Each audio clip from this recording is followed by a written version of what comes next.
Rare human case of bubonic plague in Oregon has been confirmed by authorities.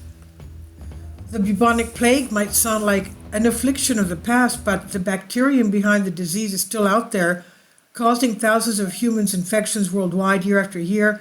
Although cases in the U.S. are relatively rare, the state of Oregon just confirmed its first case in 8 years, and officials say it probably came from a domestic cat, which also showed symptoms. Oregon Health Officer Richard Fawcett told Aria Bendix at NBC News that the patient who contracted the plague from their pet became very sick. Can you imagine? You've got a pet who's got the plague from somewhere, I guess from outside somewhere. You start petting your pet, or perhaps touching the area where the pet was, and you get very sick. Usually an infection of this kind starts with flu-like symptoms, including fatigue, fevers, chills, and a headache. The recent infection in Oregon, however, had progressed to the point of a draining abscess called a bubo, which is a rare outcome nowadays. Thankfully, modern antibiotics mean that the bubonic plague no longer has to be a death sentence.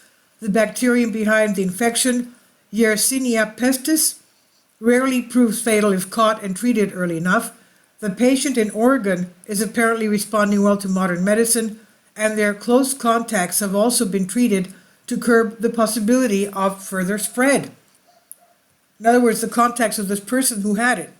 Now, officials have not said how the infection spread from the cat to the owner, but if the cat was bitten by infected fleas, the pet might have brought the fleas home, exposed the owner to. Either that, or the owner may have been in contact with the cat's own contaminated fluids. Y. pestis usually infects small mammals and fleas, and depending on how it spreads to humans, either by bites, contaminated fluids, or droplets in the air. It can cause bubonic plague or a blood or lung-based plague. Bubonic plague is the most common form and involves the lymphatic system, causing swollen and painful lymph nodes that can advance to open pus-filled sores. If the infection spreads, it can later infect the lungs as well. The patient in Oregon apparently began coughing in hospital, which is a sign that their disease may have been progressing to a dangerous stage. The plague was first identified in the U.S. in the early 20th century, brought to the nation via rats on ships. The last urban plague epidemic in the country ended in 1925, but the bacteria took refuge in rural rodent species, causing periodic outbreaks outside of major cities.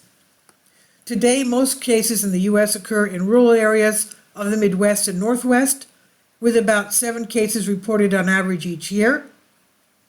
The last time a case was reported in Oregon was back in 2015, when a girl was infected during a hunting trip and ended up in intensive care. No deaths have been reported in the state from the plague in decades. Outside the U.S., the plague is present on every continent bar Oceania, and yet the places where the disease regularly occurs are those with resident animal reservoirs and overlapping human populations, such as the Democratic Republic of Congo, Madagascar, and Peru. During particularly bad outbreaks, the disease can claim hundreds of lives. Still, compared to the Black Death that struck Europe in the 15th century and the 19th century outbreak in China and India that killed millions upon millions, the bubonic plague is not the international killer it once was. Even so, thanks to its former infamy, a single case in the U.S. can still make headlines, even when the patient is successfully treated and the contagion stops in its tracks. And this is on Science Alert by Carly Carcella. Please leave your comments, and thank you for your support. Kindly support my Patreon account. The daily posts are 5 videos daily, and they are totally different from what I have on my YouTube channel. Thank you so much for your support, and that you find all my content so interesting. You'll find the Patreon account details in the description box below.